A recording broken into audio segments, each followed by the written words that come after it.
Everyone, welcome to the second part of ICT. So अभी तक हमने क्या देखा, कम्युनिकेशन के बारे में देखा। तो सबसे पहले मुझे आप फटाफट टाइप करके बताइए व्हाट इज कम्युनिकेशन एंड ये वर्ड ड्राइव कहाँ से किया गया था, ये आप मुझे बताएंगे। आज हम देखेंगे use of information technology and इसके लिमिटेशंस क्या है। एजुकेशन टेक्नोलॉजी का जो यूज़ है वो हम बेसिकली एजुकेशन में देखेंगे, ठीक है। चैनल पे अगर आप नए हैं तो चैनल को सब्सक्राइब कर लीजिए एंड बेल आइकन को प्रेस कर दीजिए ताकि नोटिफिकेशन आपको मिल सके। अब देखते हैं क्या है यूज़ इसके। Help in making the teaching process effective. So help in making the teaching process effective. Effective कैसे, बहुत सारे तरीके हैं। जैसे प्रोजेक्टर मेथड हो गया, पीसीस का हम यूज़ करते हैं अपनी टीचिंग को इफेक्टिव बनाने के लिए, ठीक है। सो इस तरीके से audio visual aids real life experience देते हैं। देखिए ऑडियो विजुअल एड्स क्या मतलब कि प्रोजेक्टर्स। अब देखिए, अगर आपको बच्चों को ये बताना है लॉयन क्या होता है, ये एक जानवर है, ये कैसा दिखता है, ये सारी चीज़ें बतानी है, तो अगर आप बोर्ड पे बताएंगे तो आप सिर्फ 2D उसका स्ट्रक्चर दे पाएंगे, उसे अच्छे से उतना एक्सप्लेन नहीं कर पाएंगे।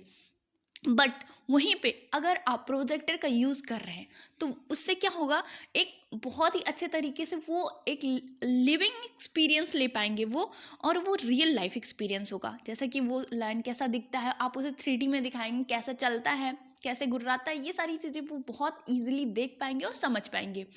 सो इस तरीके से इसे हम इफ़ेक्टिव बना सकते हैं।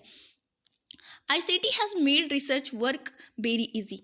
रिसर्च वर्क, अगर आपको रिसर्च का कोई टॉपिक मिला है, अगर आपको उस पर रिसर्च करना है, सो इंटरनेट पे बहुत सारी इन्फॉर्मेशन अवेलेबल है, आप वहाँ से ईज़िली सर्च कर सकते हैं। पहले 1000 ऑफ बुक्स लोगों को पढ़नी पड़ती थी, पर ऐसा नहीं, आप बस टॉपिक डालना है, आपको ईजिली वो सारे मटेरियल अवेलेबल मिल जाएंगे।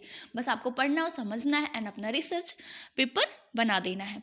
उसके बाद है ICT can be use to collecting information. देखिए आईसीटी के थ्रू हम बहुत सारी इन्फॉर्मेशन को गैदर कर सकते हैं। एक पार्टिकुलर वेबसाइट बना के, एक पार्टिकुलर एप्लीकेशन बना के वहाँ पे हम इजीली क्या कर सकते हैं, अपने सारे इन्फॉर्मेशन को कलेक्ट कर सकते हैं, ठीक है।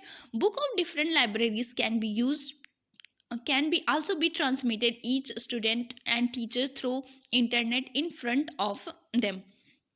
देखिए क्या है, पहले के ज़माने में अगर आपके पास हार्ड कॉपी नहीं होता था तो आप नहीं पढ़ सकते थे, पर अब ऐसा नहीं है। हर एक बुक का एनसीईआरटी बुक है आपकी, बहुत अच्छे अच्छे राइटर्स की बुक हैं, इवन फॉरेनर्स के जो राइटर्स हैं उनकी भी बुक ईजिली आपको अवेलेबल मिल जाएगी इंटरनेट पे, और उसके पीडीएफ से आप इजीली सब चीज़ें पढ़ सकते हैं अगर आपको पढ़ना हो तो, ठीक है।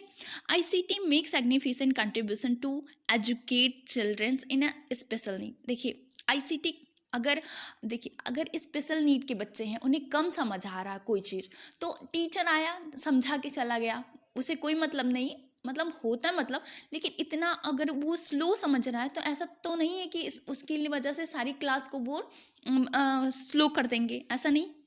सो जो स्पेशल नीड वाले बच्चे हैं वो, उनको अगर एक रिकॉर्डिंग मिल जा रही है या कुछ नहीं, तो वो अपने मीडियम से उसे स्लो करके देख सकते हैं, या जैसे भी उन्हें 2-4 बार 10 बार जितने बार उनको देखने का मन हो वो उस चीज़ को देख सकते हैं और उसे समझ सकते हैं। तो ये भी एक तरीके से सिग्निफिकेशन इसका रोल है, ठीक है। आइए देखते हैं लिमिट्स ऑफ आईसीटी क्या है। So technology are some time very expensive. जैसा कि आपको पता है कि टेक्नोलॉजी काफ़ी एक्सपेंसिव है और ये सबके पास अवेलेबल हो ऐसा इम्पॉसिबल है, क्योंकि बहुत सारे रूरल एरिया हैं जहाँ पे नेटवर्क इशू होता है, वहाँ पे ये चीज़ें ईजिली अवेलेबल नहीं होती। तो ये कुछ लिमिट्स हैं इसकी।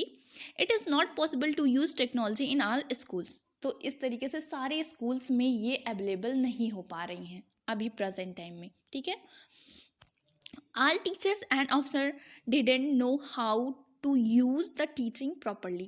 बहुत सारे टीचर्स को नहीं पता होता है कि कैसे पीपीटी बनाया जाता है, कैसे क्या किया जाता है, उन सबको इन सब चीज़ों के बारे में उतनी अवेयरनेस नहीं होती और उन्हें ये प्रॉपर ट्रेनिंग नहीं मिली होती। तो इस तरीके से वो इसको इफ़ेक्टिवली नहीं पढ़ा पाते, ठीक है। ये भी कुछ लिमिट्स हैं। Teacher don't want to leave their traditional teaching method. Teachers अपनी ट्रेडिशनल मतलब जो ब्लैक बोर्ड मेथड है उसे छोड़ना नहीं चाहते। जो पुराने टीचर्स हैं वो नहीं चाहते कि उनका जो ट्रेडिशनल टीचिंग मेथड है वो छूटे। सो ये